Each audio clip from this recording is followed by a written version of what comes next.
Toxicología de los envenenamientos. La crónica policial diaria con frecuencia nos trae casos de muerte por envenenamiento, sean estos por suicidio, por homicidio o de causa accidental.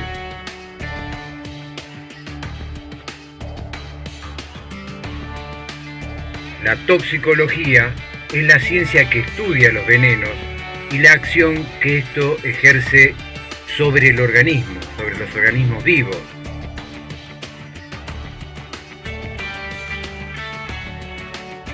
Conocer algo sobre ella y tener ciertos conocimientos básicos para poder individualizar los venenos es de gran utilidad para el detective.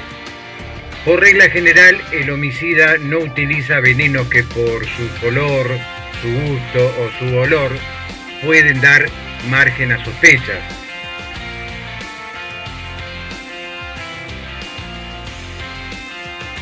Por el contrario, el suicida no repararía en ingerir cualquier tóxico, por extraños que sean su olor o su sabor. En estos casos de homicidio o suicidio por envenenamiento, se prestará atención especial al aspecto de la piel, al olor y a las alteraciones que puedan ofrecer el interior y los contornos de la boca, los órganos genitales y la región anal. Cuando existan sospechas de envenenamiento, se secuestrarán todas las botellas y drogas que haya en la casa, los alimentos que las personas hubieran comido, los vasos, los platos, las copas, incluso vómitos, excrementos y orines, en la medida que se pueda, se recogen y se envían para su análisis a un laboratorio toxicológico.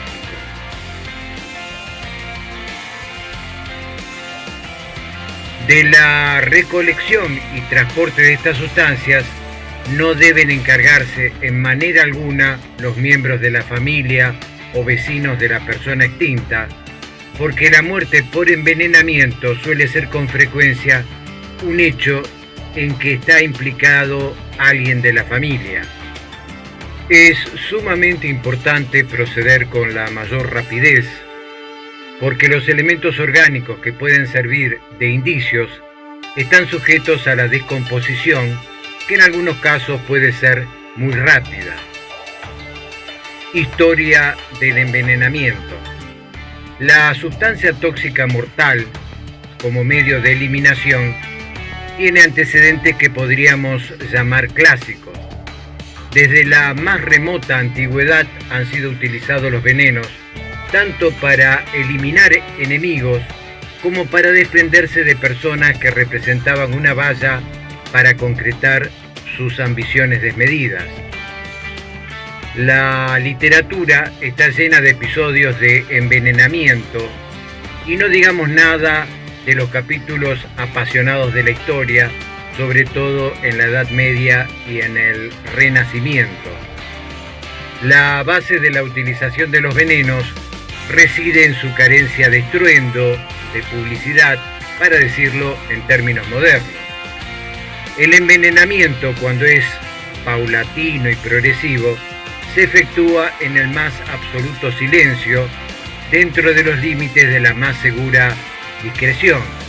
Esta es la razón, aparte de otras que veremos enseguida, de su auge en ciertas épocas. Conviene saber, aunque sea de una manera más rápida y general, que los envenenadores ofrecen dos aspectos muy importantes. Ellos son el psicológico y el científico. Psicología del envenenador. El estudio del alma, de la psiquis del envenenador, sus reacciones, sus contrastes, pueden señalar la raíz de sus actos, como en todos los casos criminales. Los especialistas se han preguntado, ¿pertenece la psicología del envenenador al campo de la psiquiatría? Es decir, ¿se trata de un ser anormal que debe ser estudiado por especialistas en salud mental? Las estadísticas señalan que la mayoría de los envenenadores son generalmente mujeres. Las razones Son muchas. Vamos a dar alguna de ellas. En primer lugar, porque el uso del tóxico como medio de eliminación tiene una raíz de índole familiar. Se la suministra en la comida, en la bebida que calmará una fiebre o un dolor, en los remedios para tratar de aliviar una grave dolencia. Por otra parte, requiere de quien lo administra una alta dosis de astucia, de falsedad. Debe ser un alma hipócrita que finge condolerse cuando en realidad está suministrando la muerte. Y ciertas mujeres, hablamos siempre en términos generales, parecen más aptas o llaman menos la atención que los hombres para ejecutar esta clase de homicidios. Una eminencia médica en esta especialidad, el doctor Charpentier, hace notar que él o la criminal a menudo han debido velar junto al lecho del enfermo. Los ejemplos de la historia son muy ilustrativos al respecto, desde Cleopatra hasta Catalina de Médicis y aristocráticas damas que han preferido este método para sus crímenes.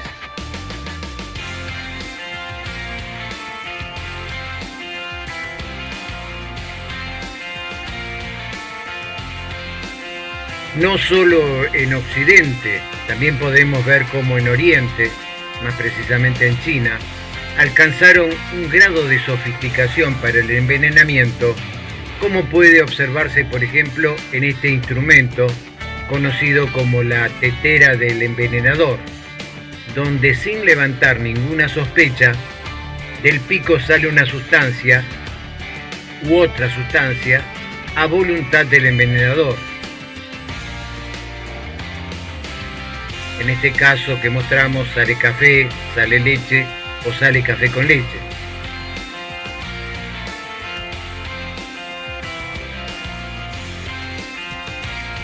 El secreto radica en tapar uno de estos dos orificios para que salga una sustancia o salga la otra.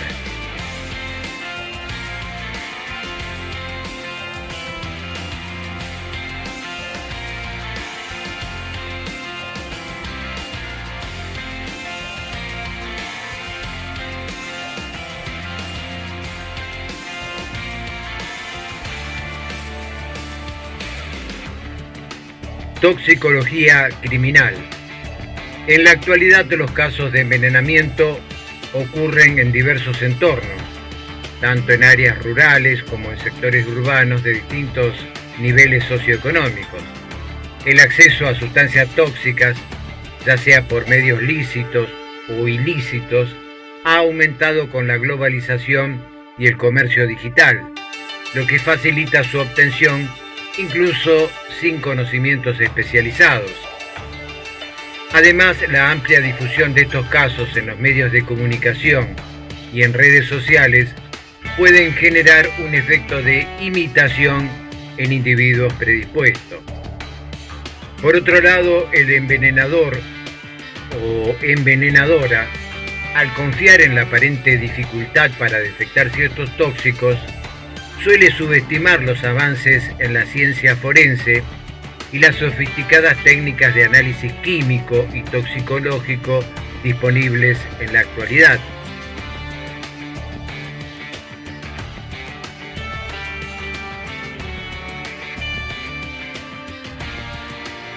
Sin embargo, la detección de sustancias letales ha evolucionado significativamente, permitiendo identificar con gran precisión incluso trazas de venenos en tejidos biológicos y fluidos corporales, aún después de un tiempo prolongado.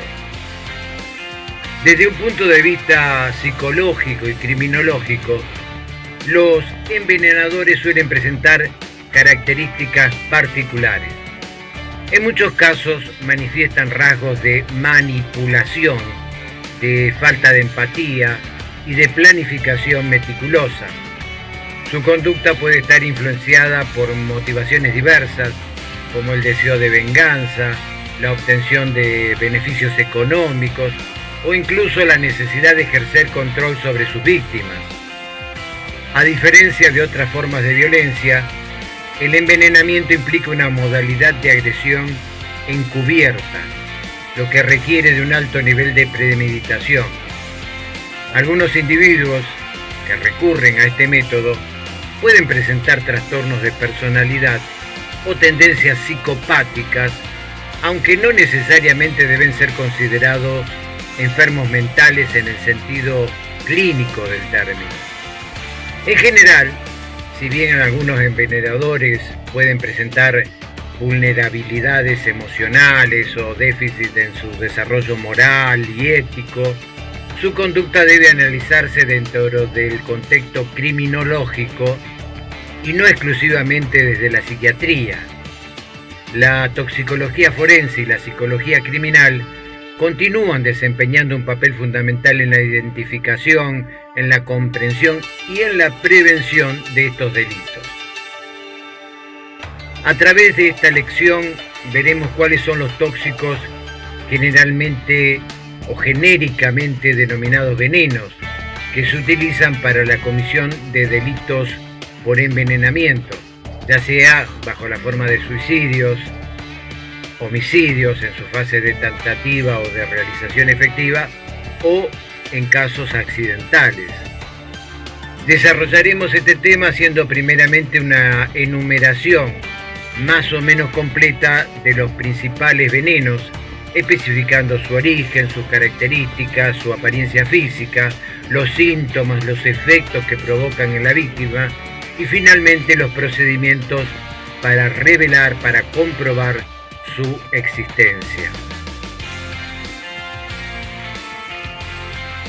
Ya antes de la era cristiana, los griegos habían aprendido a destilar jugos venenosos del beleño, del elaterio, del colchico, el ácido prúsico, de las flores y de los huesos del melocotón. Sin embargo, puede afirmarse a través de los relatos que nos llegan por piezas literarias de esa época que la cicuta era, sin lugar a dudas, el veneno preferido en la antigua Grecia. Tenemos el caso paradigmático de Sócrates, que por una sentencia judicial del momento debió beber la cicuta.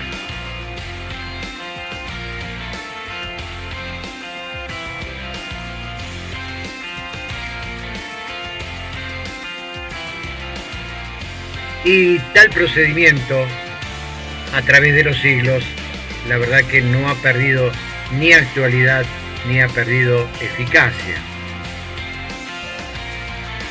Comenzamos entonces con generalidades sobre ciertos tóxicos. Comenzamos hablando de la cicuta, conocido científicamente como el Conium maculatum. Es una planta venenosa de la familia de las apiáceas, antes se las llamaba umbelíferas, con una apariencia bastante similar, puede confundirse con el perejil, las hojas, aunque se distingue por las manchas de color oscuro de su tallo y el olor desagradable de sus hojas al ser trituradas. Sus flores tienen forma de sombrilla. Su toxicidad se debe a los alcaloides cicutoxina y coniina, que bloquean la transmisión neuromuscular, provocando parálisis respiratoria. El envenenamiento por cicutismo produce síntomas neurológicos como mareo, temblores, convulsiones y parálisis progresiva de todos los músculos. La muerte termina ocurriendo por insuficiencia respiratoria y no existe un antídoto específico. El tratamiento es hoy en día de soporte ventilatorio, lo que se llama asistencia respiratoria mecánica.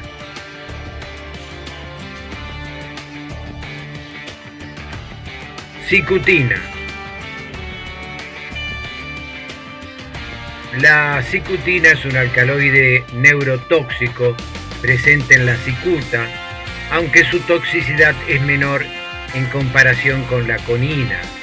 Se presenta como un aceite amarillento y su mecanismo de acción es similar al de otros alcaloides neurotóxicos, afectando el sistema nervioso central. Elaterio, Ecbalium elaterium. El término proviene del griego y significa purgante. Es una planta trepadora de la familia de las cucurbitáceas, presentes en algunas regiones de Europa, y en América está especialmente en México y en Venezuela. El jugo que vemos que exhalan sus frutos contiene elastina, una sustancia que tiene propiedades laxantes muy intensas. En dosis elevadas provoca irritación severa del tracto gastrointestinal, deshidratación extrema y en casos graves insuficiencia multiorgánica.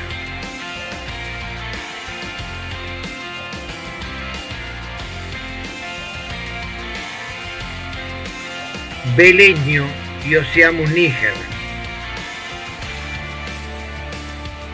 El beleño contiene iosiamina y escopolamina, que son alcaloides con efectos similares a los del opio.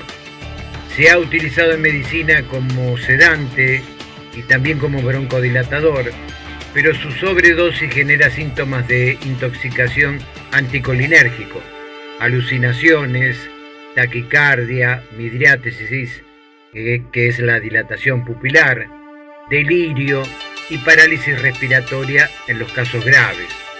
Su toxicidad es bien conocida en toxicología forense y envenenamientos intencionales con esta planta han sido perfectamente documentados en la historia criminal.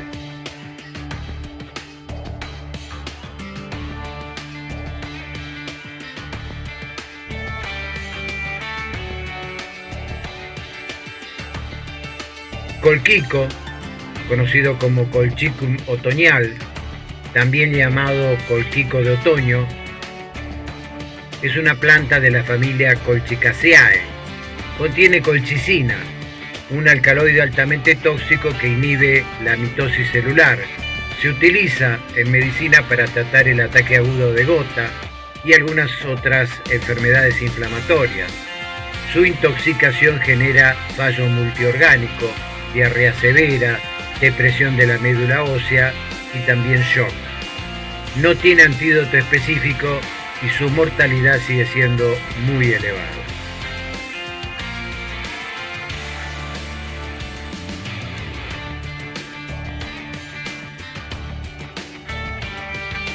Arsénico.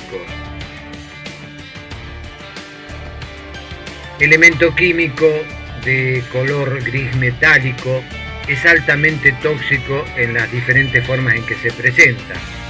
La intoxicación por arsénico produce síntomas gastrointestinales graves, produce daño hepático, produce daño renal y afecta a nivel molecular, a nivel de la célula, el ATP, que es el reservorio de energía que tienen las células, lo que conduce a una falla multiorgánica. En toxicología forense moderna, la detección de arsénico se realiza mediante técnicas avanzadas como la espectrometría de absorción atómica, la cromatografía de gases, espectrometría de masas y el método de Marsh modificado.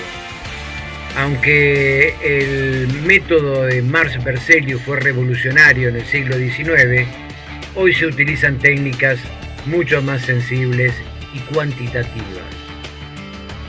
El arsénico sigue siendo un tóxico de interés en crímenes y en intoxicaciones ambientales. Se han documentado envenenamientos crónicos en regiones donde el agua potable está contaminada con arsénico orgánico, causando cáncer de piel, cáncer de vejiga y pulmón. Históricamente fue el veneno favorito en los siglos XVII y XVIII.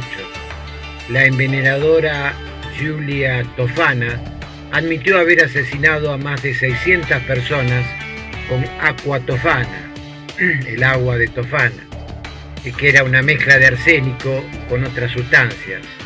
En el siglo XXI, su uso criminal ha disminuido debido a la facilidad con que se detecta en los tejidos post-mortem.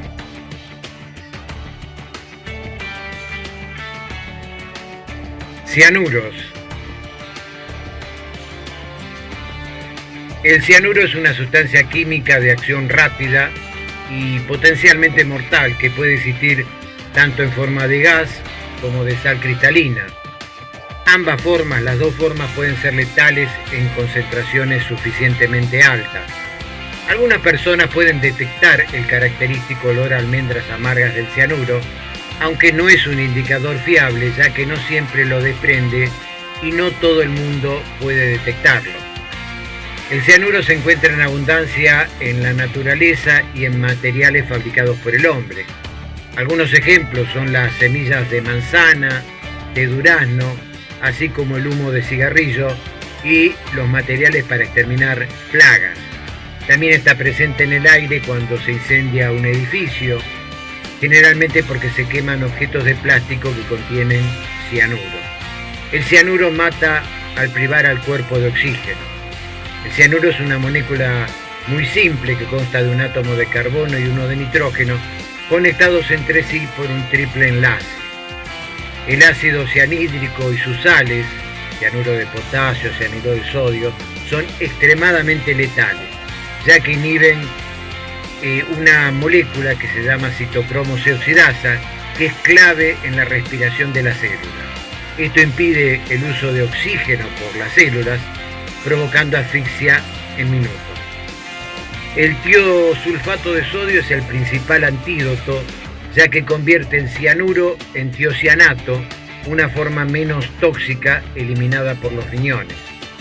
El cianuro ha sido usado en suicidios de alto perfil, como el caso de Hitler y su círculo cercano en el año 1945, y en diversos crímenes.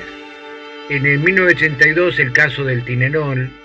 El Tylenol era un popular analgésico utilizado en Estados Unidos.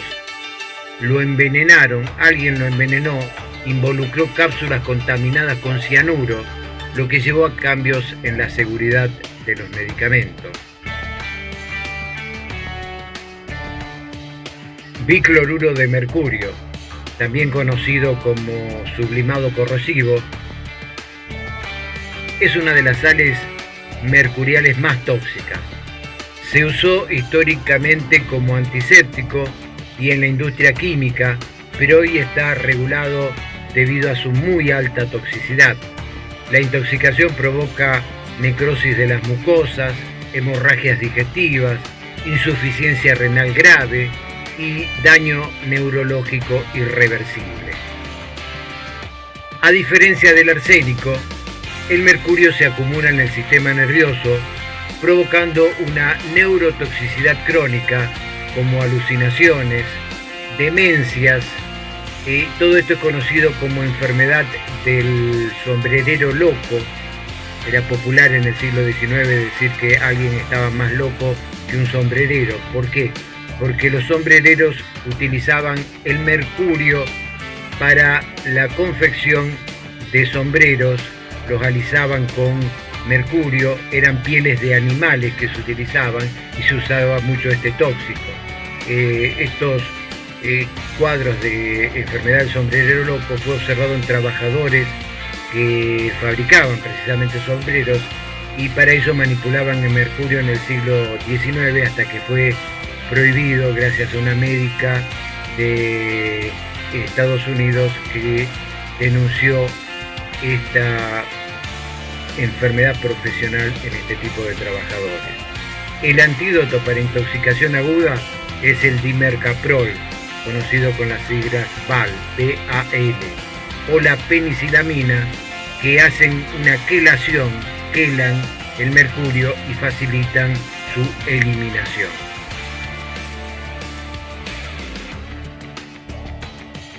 Monóxido de carbono. La intoxicación por monóxido de carbono sigue siendo una de las causas más frecuentes de muerte accidental en el mundo, especialmente en invierno, debido a una calefacción defectuosa. En nuestro medio suele ser el brasero. El monóxido de carbono tiene 250 veces más afinidad por la hemoglobina que el oxígeno, formando carboxihemoglobina e impidiendo el transporte de oxígeno. Presenta síntomas como cefalea, dolor de cabeza, mareos, debilidad, confusión, pérdida de conciencia. Llama la atención el color rosado intenso de la piel, que es un signo característico que se observa en la autopsia. El tratamiento es dar oxígeno al 100%, o mejor todavía, oxígeno hiperbárico en casos graves.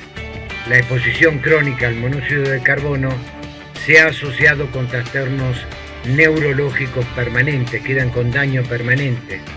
En criminología, el monóxido de carbono ha sido usado en suicidios y en homicidios encubiertos. Un caso famoso fue el de Paulina Delacroix, año 1887 en Francia, donde se acusó erróneamente a una mujer de envenenar a su esposo y su hermano, cuando en realidad murió por intoxicación accidental con monóxido de carbono provenientes de un horno de cal que estaba contiguo a la habitación de donde dormían estos dos hombres. Envenenamiento con polonio 210. El polonio 210 es una sustancia extremadamente tóxica y radioactiva, famosa por su uso en envenenamientos de alto perfil. Es un metaloide radioactivo que emite partículas alfa, radiación alfa, las cuales no pueden penetrar la piel, pero son letales si se inhalan, si se ingieren o si ingresan al cuerpo por heridas abiertas. El polonio 210 actúa a nivel celular, causando daño por radiación ionizante, específicamente por la emisión de partículas alfa que destruyen el ADN y las estructuras celulares. El envenenamiento por polonio 210 sigue un curso progresivo y difícil de diagnosticar en sus primeras fases. Comienza con fatiga extrema, con náuseas, con vómitos, con dolor abdominal, con pérdida del apetito, y sigue en los siguientes días o en las semanas posteriores con caída del cabello, con hemorragias internas, con anemia severa, con deterioro del sistema inmunológico, caída de las defensas, fallo hepático y daño renal progresivo, hasta que en semanas o incluso meses aparece un deterioro neurológico marcado, una insuficiencia multiorgánica y la muerte por un colapso sistémico. El diagnóstico se realiza con espectrometría de masas alfa en orina y en sangre para detectar precisamente la radioactividad.